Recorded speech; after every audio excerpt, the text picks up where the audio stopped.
What are some of the big changes you've seen in online retailing in Australia? Well, first up, it's the scope and scale. Like I walk about today, and there's in the thousands, where in the initial conferences it was in the hundreds. The buzz and the diverse nature of industries now. Like we've got real estate people here. There's your standard web specialists, but there's also fulfillment and copy, creative. It's becoming, there's niches and micro cultures and niches upon niches now.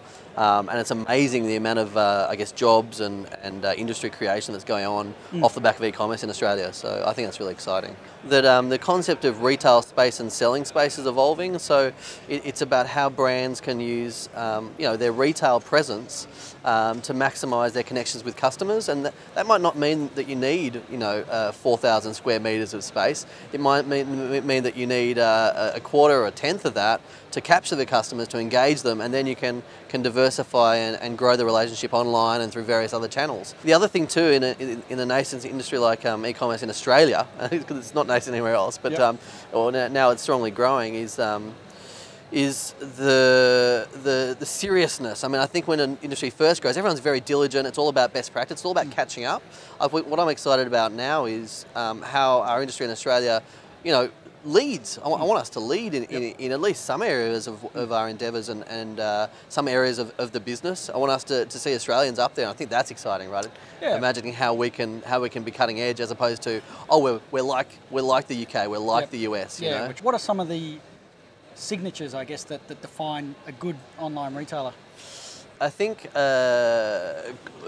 Quicksilver is probably too much of an exaggeration, but an ability to change, an ability to take a look at themselves on a consistent, almost monotonous basis and say, how are we doing? Could we do better? How can we change what we're doing? How can we evolve our offer? Not operating towards a static end perfect point, but kind of always there at a sort of 80-20, where we've identified what's making us the most money, and we're focusing and doing everything we can on that. That's one of the main things. I think the businesses that don't succeed are those ones that are static. They're trying to be best practice, but they don't have much passion, and also they're not willing to. They're working towards an end goal, and there's no such thing in e-commerce. No.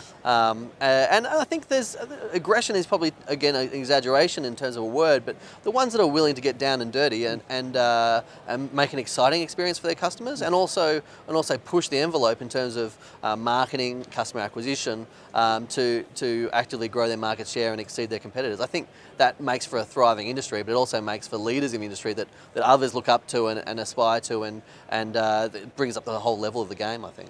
We held the Social and Mobile Commerce Summit yesterday. How does social and mobile play into some of the plans for VistaPrint?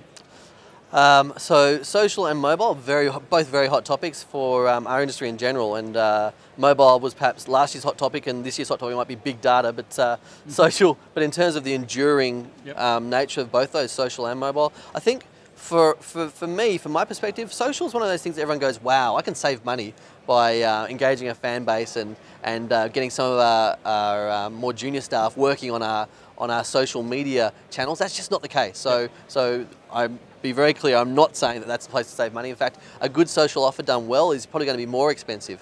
It's surprising in the amount of kind of space it touches. A good social channel will be a great customer service avenue. It will be a great way for you to acquire new customers, and it will be a great engaged lovers of your brand. So it's a great way to get sort of like a kind of an engine that talks about your brand, gets excited about your brand, and you want to try and harness that essential engine with a flywheel to other areas of your business. So recommendations, site, embed social channels onto your site, that sort of stuff. Now, not that I'm saying that's any of our VistaPrint plans, but that's my personal take on some of the key things we're thinking about when it comes to social. For mobile, it's about evaluating where you are on your journey and how important mobile is for your customers. If you haven't even come close to nailing your own e-commerce site, then it's not time to go off and do a mobile site, or even worse, build an app. I think the number of people who've gone out there and done a crash hot app, and they have yet to be able to really engage with their customers in their e-commerce site,